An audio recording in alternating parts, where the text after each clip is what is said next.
یہ کوئی آسان کام نہیں ہے۔ اسی لیے اللہ کے نبی صلی اللہ علیہ وسلم نے فرمایا علیکن جہاد لا قتال فیہ الحج والعمرہ، خواتین کی جماعت یہ تمہارے اوپر یہ جہاد ہے لیکن اس میں قتل و خونریزی نہیں ہے، کیونکہ یہ مشقت بھرا عمل ہے۔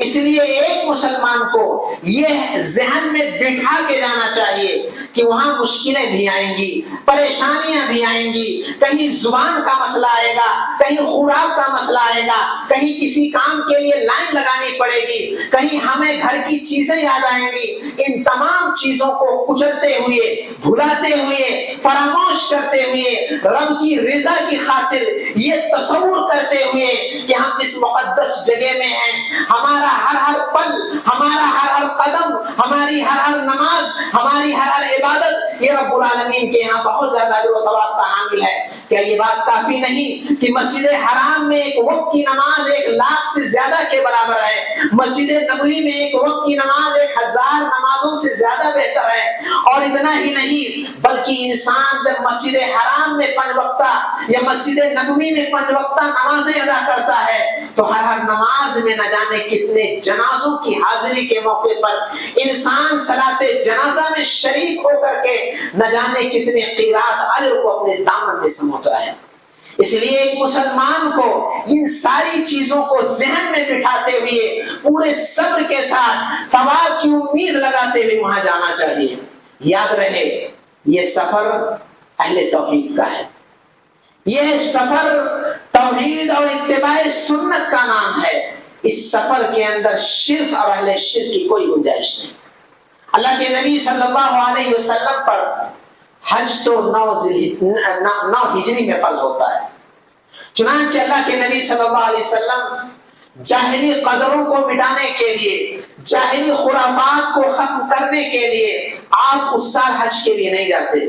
آپ صلی اللہ علیہ وسلم امیر حج بنا کر حضرت ابوبکر کو بھیجتے ہیں، ان کے پیچھے سیدنا علی رضی اللہ تعالیٰ عنہ کو سورہ توبہ کی ابتدائی آیتیں لے کر بھیجتے ہیں جس میں مشرکین سے برات کا اظہار ہے، اور یہ پیغام دے کر بھیجتے ہیں کہ ہر خیمے میں جا کر، ہر کوچے میں جا کر یہ اعلان کر دینا کہ آئندہ کسی مشرک کے لیے یہاں پر حاضری منع ہے، یہ اعلان کر دینا کہ آئندہ ننگے کوئی طواف نہیں کرے گا، یہ اعلان کر دینا کہ نبی کائنات صلی اللہ علیہ وسلم آئندہ سال حج کرنے والے ہیں۔ اس حج کو یادگاری بنانے کے لیے، اس حج کو خالص نبی کریم صلی اللہ علیہ وسلم کی سنت کے مطابق بنانے کے لیے، کیونکہ آپ نے ہر جگہ جا کے کہا تھا خذوا عنی مناسککم، خذوا عنی مناسککم فإنی لا ادری لا القاکم بعد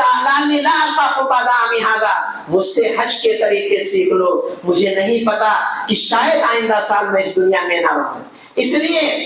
جو لوگ اس سفر میں جاتے ہیں انہیں یہ سوچ کے جانا ہے کہ جہاں وہ اپنے مال کو خرچ کرتے ہیں، جہاں وہ اپنی تجارت کو چھوڑ کے جاتے ہیں، جہاں وہ اپنے اہل خانہ کو چھوڑ کے جاتے ہیں، جہاں وہ اس لمبی مدت کے لیے تقریباً 40 یا 30 دن کا یہ سفر کرتے ہیں، وہ یہ سوچ کر کے جائیں کہ شرک ایسا ناسور ہے کہ نبی کائنات کو رب العالمین ارشاد مخاطب کر کے فرماتا ہے لئن اشرکت ليحبطن عملک، 18 انبیاء کو مخاطب کر کے کہتا ہے وَلَوْ أَشْرَكُوا لَحَبِطَ عَنْهُمْ، کہ اگر ان سے بھی شرک ہو جائے تو ان کے سارے عمل برباد ہو جائیں گے۔ کوئی بندہ پرائیویٹ کے حساب سے جائے، کوئی حج مشن کے تحت جائے، 5 یا 10 لاکھ خرچ کر کے جائے، جانے سے پہلے یہ سوچ لے کہ وہ توحید کا شہر ہے، وہ بلد امین ہے، شرک اور اہل شرک کی وہاں گنجائش نہیں ہے۔ لہذا جو اپنے دلوں کے اندر، اپنے سینوں کے اندر، اپنے کردار و عمل کے اندر شرکیہ اعمال کو چھپا کے جاتے ہیں انہیں جانا نہیں چاہیے۔ اگر جاتے ہیں تو توبہ کر کے جانا چاہیے، نفس کو کچل کر کے جانا چاہیے، کیونکہ ہم یہ دیکھتے ہیں کہ بہت سارے لوگ وہاں جا کر کے وہاں کے ائمہ کے پیچھے نماز پڑھنا صحیح نہیں سمجھتے، وہاں اپنے ہوٹلوں، اپنے خیموں میں جا کر کے نماز کو دہراتے ہیں۔ لہذا ایسے لوگوں کو سوچنا چاہیے کہ رب کا گھر ہے، کعبۃ اللہ ہے، وہ پچھلے 1 صدی سے توحید والوں کو قائم کیا ہے، اگر وہ شرک کا گہوارہ ہوتا، رب کے گستاخ ہوتے تو رب العالمین ایسوں کو باقی نہیں رکھتا۔ نبی نے جو اعلان کر دیا ہے کہ آئندہ کوئی مشرک حج نہیں کرے گا، لہذا قیامت تک مشرکوں کو نہیں جانا چاہیے۔ یہی وجہ ہے کہ سیدنا ابراہیم علیہ السلام نے دعا کی تھی کہ جب اپنے مختصر سی فیملی کو وہاں چھوڑا تھا تو وہاں ٹھہرانے کا مقصد بتایا تھا، ربنا انی اسکنت من ذریتی بواد غیر ذی زرع عند بیتک المحرم ربنا لیقیموا الصلاۃ۔ اے اللہ، میں اپنی اس مختصر سی فیملی کو اس وادی غیر ذی زرع میں چھوڑ کے جا رہا ہوں، جہاں نہ سبزہ ہے، نہ پانی ہے، نہ چرند ہیں، نہ پرند ہیں، نہ حیوانات ہیں، نہ انسانات ہیں۔ انسان ہیں، کھانے کے لیے چند کھجوریں اور پینے کے لیے چند قطرہ پانی، اور دودھ پلاتی ہوئی ماں اور دودھ پیتا ہوا بچہ ہے۔ اس کالی گھٹا میں جو پہاڑیوں کے درمیان ہے، جہاں دن میں ڈر لگتا ہے، تمام تر سہولیات نہیں ہیں، اے اللہ میں نے اس لیے چھوڑا ہے تاکہ لوگ نمازیں پڑھیں، اس کی طرف رک کر کے پڑھیں، یہاں آ کر کے پڑھیں۔ اور دعا کی تھی فَجَعَلْ أَفْئِدَةً مِّنَ النَّاسِ تَهْوِي إِلَيْهِ۔ یہ امتحان ہے ہر اس شخص کے لیے جس کے دل کے اندر خانہ کعبہ کی محبت ہے یا نہیں، جس کے دل کے اندر اس گھر کی طرف جانے کی طرف ہے یا نہیں، جس کے دل کے اندر خانہ کعبہ کو چھوڑ کر مختلف آستانوں، درگاہوں اور کوچوں گلیاروں میں جانے کی خواہش ہے، یا جن کے دلوں میں وہاں جانے کے باوجود بھی شرک اور اہل شرک سے محبت باقی رہتی ہے۔ کیونکہ حضرت ابراہیم نے دعا کی تھی فَجَعَلْ أَفْئِدَةً مِّنَ النَّاسِ تَهْوِي إِلَيْهِمْ۔ اے اللہ تو لوگوں کے دلوں کو اس کی طرف مائل کر دے۔ اگر ہمارا دل مائل ہے، اگر ہمارے اندر طرف باقی ہے، اگر اس گھر سے محبت قائم ہے، یہ کشش ہمارے دلوں میں ہے، تو ہمیں اللہ کا شکر ادا کرنا چاہیے اور دعا بھی کرنی چاہیے کہ اللہ تو ہمیں ہمارے لیے اس گھر میں جانا مقدر فرما۔ حاجی جمعہ یہ سفر اپنے اندر بہت سارے پیغامات رکھتا ہے، کیونکہ اللہ رب العزت نے قرآن میں فرمایا وَأَذِّن فِي النَّاسِ بِالْحَجِّ يَأْتُوكَ رِجَالًا وَعَلَى كُلِّ ضَامِرٍ يَأْتِينَ مِنْ كُلِّ فَجٍّ عَمِيقٍ۔ حضرت ابراہیم علیہ السلام سے کہا تھا کہ صحرا میں جہاں لاؤڈ اسپیکر نہیں، جہاں کیمرے نہیں، ویڈیو آڈیو گرافی کا انتظام نہیں، لیکن آپ اعلان کر دیجئے، حج کا اعلان کر دیجئے، رب اس آواز کو، اس ندا کو، اس اعلان کو لوگوں کے دلوں تک پہنچانے والا ہے۔ لوگ پیدل چل کے، سوار ہو کر کے، زمین پر فضاؤں میں اڑ کر کے دنیا کے کونوں کونوں سے آئیں گے لِيَشْهَدُوا مَنَافِعَ لَهُمْ، اس جگہ فائدہ اٹھانے کے لیے۔ اس سفر حج میں بہت سارے فوائد ہمارے لیے پنہان ہیں۔ اس سفر کا ایک فائدہ جہاں یہ ہے کہ انسان اپنے آپ کو مکمل طور پہ گناہوں سے پاک کرا دیتا ہے، انسان اپنے آپ کو جنتی بنوا لیتا ہے، انسان اجر و ثواب کے بڑے اور انتہائی عظیم درجے پر فائز ہو جاتا ہے۔ وہیں انسان اس سفر سے ایک تربیت، ایک فائدہ یہ بھی حاصل کرتا ہے کہ اس سفر میں یہ تعلیم دی جاتی ہے کہ انسان حلال خور ہو جائے، حرام خوری سے بچ جائے۔ اللہ کے نبی صلی اللہ علیہ وسلم فرماتے ہیں کہ ایک حاجی یا عمرہ کرنے والا جب سواری پر اپنا پاؤں رکھتا ہے اور کہتا ہے لبیک اللہم لبیک، تو ایسی صورت میں ایک آواز دینے والا آواز دیتا ہے۔ اگر وہ حلال رزق کے ذریعہ اس کا سفر حج حلال کر رہا ہے، سفر میں جانے کی ساری تیاریاں حلال کمائی کی ہیں، تو آواز دینے والا کہتا ہے لبیک و سعدیک زادو کا حلال و حج کا مبرور، کہ تیری حاضری قابل قبول، تیرا سفر باعث سعادت، تیرا حج رب العالمین کی بارگاہ میں قابل قبول ہے۔ اور اگر وہ اپنے پاؤں کو رکھتا ہے، حرام کمائی سے جاتا ہے، تو ایسی صورت میں آواز آتی ہے لا لبیک ولا سعدیک، تیری حاضری کا اعتبار نہیں، تو قابل سعادت نہیں، کیونکہ تیرا ذات سفر، تیرے سفر کا خرچ یہ حرام کمائی سے ہے، اور تیرا حج قابل قبول نہیں۔ ایک اور حدیث میں اللہ کے نبی صلی اللہ علیہ وسلم نے فرمایا صحیح بخاری کی روایت ہے کہ ان اللہ طیب لا یقبل الا طیبا، اللہ تعالیٰ پاک ہے اور پاک ہی چیزوں کو قبول کرتا ہے۔ اس نے انبیاء کو اور مومنین کو اسی چیز کا حکم دیا۔ پھر آگے فرمایا کہ انسان آتا ہے، پراگندہ حالت میں آتا ہے، رب العالمین کی بارگاہ میں اپنے ہاتھ کو پھیلاتا ہے۔ اللہ رب العزت کہتا ہے کہ تیرا سفر بھی حرام کا، تیرا آنا بھی حرام راستے سے، لہذا تیری دعا کیسے قابل قبول ہوگی؟ امام مالک رحمت اللہ علیہ، جنہیں دنیا کا ہر شخص جانتا ہے، 4 ائمہ میں سے ایک ہیں، ایک دفعہ وہ حج کر رہے تھے، مسجد حرام کے دروازے پہ کھڑے ہو کر کے انہوں نے کہا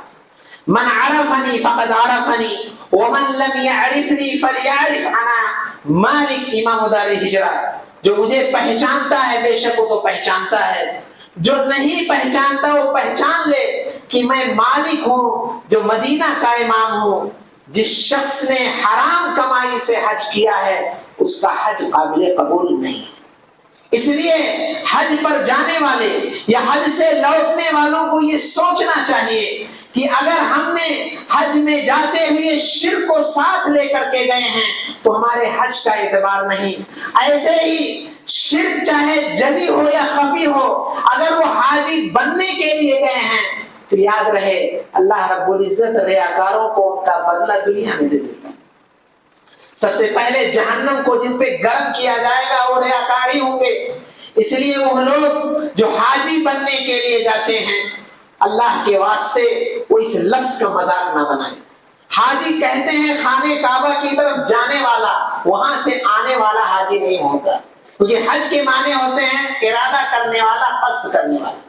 یا اسی طرح سے اگر کوئی شرک کے ساتھ آ رہا ہے، شرک اکبر کے ساتھ آ رہا ہے، تو ایسی صورت میں اس کے حج کا اعتبار نہیں۔ اسی طرح سے حرام کمائی والے کا مسئلہ ہے، لہذا حج پہ جو گئے ہیں یا حج سے جو واپس آئے ہیں انہیں یہ سوچنا ہے کہ ہم نے بہت بڑا اعزاز رب کے یہاں حاصل کیا ہے، اسے سنبھال کر رکھنے کی ضرورت ہے۔ حج کا ایک فائدہ یہ بھی ہے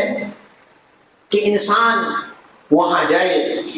تو ذہن میں یہ تصور قائم کرے کہ یہ بیت اللہ شریف، یہ مکہ مکرمہ، یہ اپنے اندر بہت سارے پیغامات رکھتے ہیں۔ وہ خانہ کعبہ کو دیکھے تو یہ سمجھے کہ اسے ان لوگوں نے بنایا ہے جنہیں دنیا ابراہیم علیہ السلام اور اسماعیل علیہ السلام کے نام سے جانتی ہے۔ یہ وہ ابراہیم علیہ السلام و تسلیم ہے کہ توحید کی خاطر ان کو آگ میں ڈالا گیا، توحید کی خاطر وقت کے بادشاہ سے انہوں نے مقابلہ کیا، توحید کی خاطر وہ ہجرت پر مجبور ہوئے، اور رب العالمین نے انہیں کئی ناحیوں سے آزمایا، چنانچہ بڑھاپے میں اولاد نصیب فرماتا ہے، لیکن آزمائش کا سلسلہ جاری رہتا ہے۔ دودھ پیتے ہوئے بچے کو رب العالمین اس صحرا میں چھوڑنے کا حکم دیتا ہے۔ ان تمام باپ کو یہ پیغام وہاں سے لے کے آنا ہے کہ ابراہیم علیہ السلام بڑھاپے کی عمر میں الحمدللہ الذی وہب لی الکبر اسماعیل و اسحاق، کہ رب العالمین نے بڑھاپے میں انہیں اولاد دی، لیکن آزمائش یہاں تک باقی رہتی ہے کہ بیوی اور بچے کو چھوڑنے کا حکم ہوتا ہے۔ اور فلما بلغ معه السعی، جب بچہ باپ کے ساتھ چلنے کے لائق ہوتا ہے تو رب العالمین ذبح کرنے کا حکم دیتا ہے۔ یہاں ہم اور آپ کو ایک بات سوچنے کی ہے، اگر ہم سچ مچ توحید والے ہیں تو ہمیں کفر والوں سے ڈرنا نہیں، شرک والوں سے ڈرنا نہیں، اللہ پر صحیح معنوں میں توکل کرنے کی ضرورت ہے، کیونکہ خانہ کعبہ کے سامنے مقام ابراہیم ہمیں اس بات کا پیغام دیتا ہے، جس کے بارے میں نبی کریم صلی اللہ علیہ وسلم نے فرمایا کہ الحجر والمقام یاقوتتان من یاقوت الجنہ، حجر اسود اور مقام ابراہیم جہاں ابراہیم علیہ السلام کے قدم کے نشانات ہیں، یہ جنتی پتھر ہیں۔ یہ جنتی پتھر جو مقام ابراہیم ہے، جس کے بارے میں قرآن کی آیت بھی ہے، ابراہیم علیہ السلام کے قدم کے نشانات ہم آپ کو یہ پیغام دیتے ہیں کہ یہ ایسے انسان کے قدم کے نشانات کہ تقریباً آج سے 5000 سال پہلے توحید کی خاطر باپ نے بھی نہیں بخشا تھا، پوری قوم نے جلا کر ختم کرنے کی کوشش کی تھی، لیکن ان کے توکل کو دیکھتے ہوئے رب نے قلنا یا نار کونی بردم و سلامت کہہ کر کے انہیں نجات دی تھی۔ اس